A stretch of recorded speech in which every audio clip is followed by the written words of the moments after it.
Hello, ladies and gentlemen. This is Josh Gorton, and I will be presenting on the Manhattan Project, A Rising Dawn to an Atomic Era. Just a brief overview of my presentation. These are the things I will be covering, the major topics. What is the Manhattan Project? How it came to be? What's the history surrounding it? The implications of it on the Cold War and on the citizens of the Cold War era, what that looked like for the development of hydrogen bombs later in the future and effects of nuclear arms on today's society and what that looks like for us, people like you and me. What is the Manhattan Project? Nuclear beginnings. So the development of nuclear arms began in the United Kingdom during the Second World War. At the University of Birmingham, Rudolf Peierls and Otto Frisch co-wrote a memorandum explaining that a small mass of pure uranium-235, which is the same uranium isotope used in the bomb that was dropped on Nagasaki, could be used to produce a chain reaction in a bomb with the power of thousands of tons of TNT. That's a lot of power. This led to the formation of the MOD Committee in response, which oversaw all of the efforts to determine if the production of such a bomb was feasible. Of course, this was a bomb the likes of which has never been seen before in history. This was a very new thing for these people during this time, and they didn't even know if they could do it. This effort was dubbed the Tube Alloys Project, a purposefully misleading name. It's funny because tube alloy was on the outside, but what's on the inside is a large complex machine capable of achieving nuclear fission. So they had a little bit of fun there naming it. Due to high costs and the fact that Britain was fighting a war within bombing range of its enemies, tube alloy shifted into the Manhattan Project by the Quebec Agreement. Of course, the German Luftwaffe was bombing London. They were very close to each other. This meant that research in this area in the United Kingdom was going to be very difficult, so it transferred over to the United States. They agreed to share the technology and to not use it against each other. United States and the atom bomb. Taking the early work of British scientists, the U.S. began to expound upon it from 1942 to 1946 under General Leslie Groves. Scientists, including Jews fleeing from Nazi Germany, there was actually quite a few of them. We'll see one here in a second. Engineers and the Army teamed up to create a bomb capable of achieving mass nuclear fission. Nuclear fission, of course, being the splitting of an atom releasing kinetic energy. This project became known as the Manhattan Project. Over 130,000 people were employed, with spending by the United States reaching over $2 billion, which is nearly 30 billion in today's standards. Of course, this is a 2020 measurement. Over 90% of spending was for constructing factories all across the nation. There were some late 20s, early 30s something number of factories across the United States. For the fuel of the bomb, this team constructed one of the largest towns in Tennessee, Oak Ridge, Tennessee. It consumed 1/10 of the whole nation's generated electrical power. Think about it, 1/10 of the entire nation, all of its generated electrical power was used for this one town. Construction of the physical bomb occurred at the Los Alamos Laboratory, which we'll see under Robert Oppenheimer very shortly. The project was also charged with gathering intelligence on German nuclear science projects. Of course, Hitler wanted to develop a nuclear bomb as well, and Manhattan personnel who were serving in Europe, they were behind enemy lines sometimes. They gathered nuclear materials and documents, and they rounded up German scientists.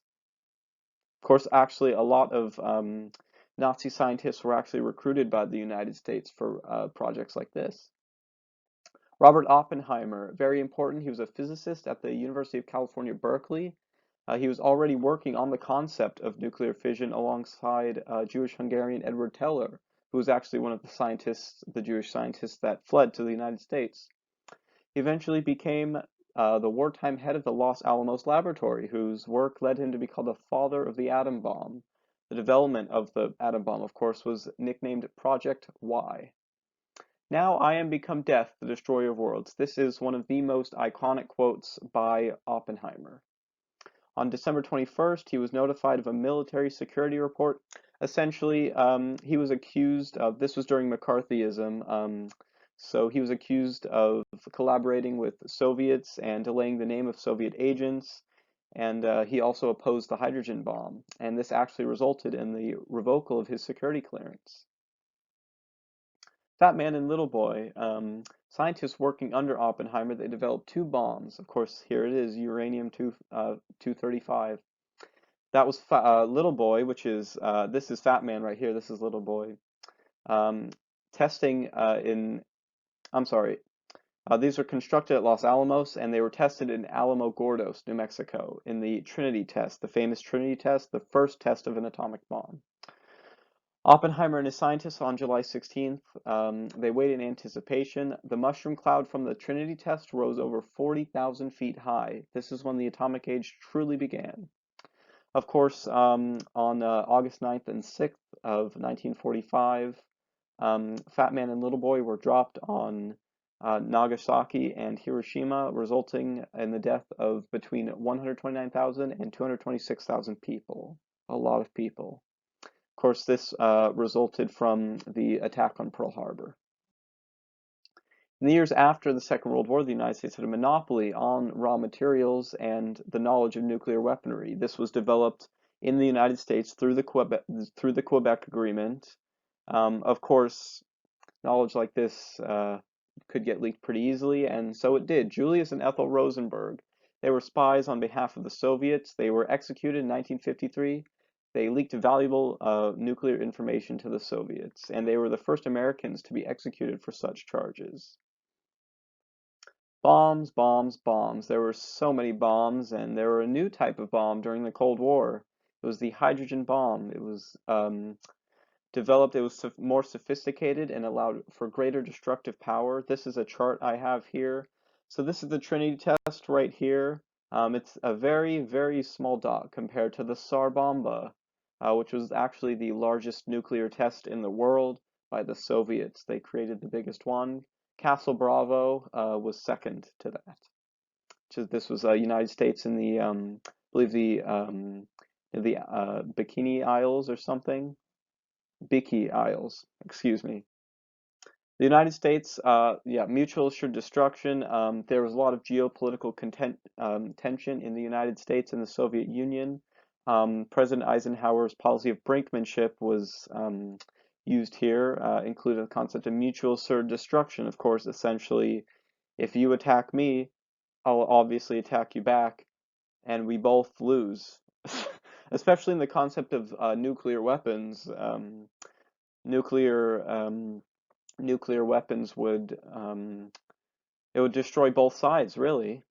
Uh, Americans were very afraid of not only of the nuclear weapons, of course, but communism as well, and this led to the Red Scare and the rise of McCarthyism in the United States. It also led to duck and cover drills, which I will get into right now. Duck and cover. So I have these pictures here. This is Bertha Turtle. This was developed by the United States federal government in response to Soviet armament and the Korean War, which the United States was fighting at the time that this was created. This is Bert the Turtle. He says, "Oh my, danger. Bert ducks and covers. He's smart, but he has his shelter on his back. He's a turtle. You must learn to find shelter." So this was kind of a cartoon, of course, this representing an atom bomb. This was a cartoon for school kids mostly. They were instructed to go under their desks and cover their heads and duck and cover essentially in case of a nuclear explosion. This was a way of kind of shielding yourself as much as you can from the nuclear blast. And this is the effects of nuclear arms on societal development. Why are they so dangerous? Well, I think that's a given, but let's go over some numbers here.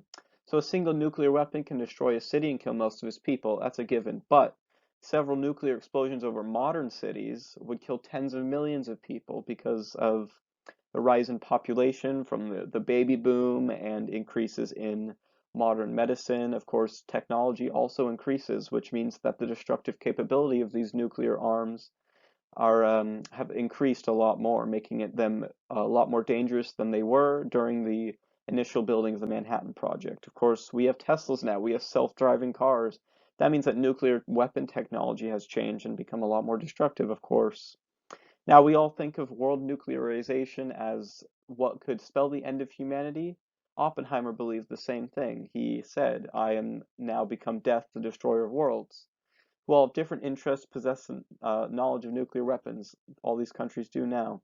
Well, the world has around 13,000 weapons.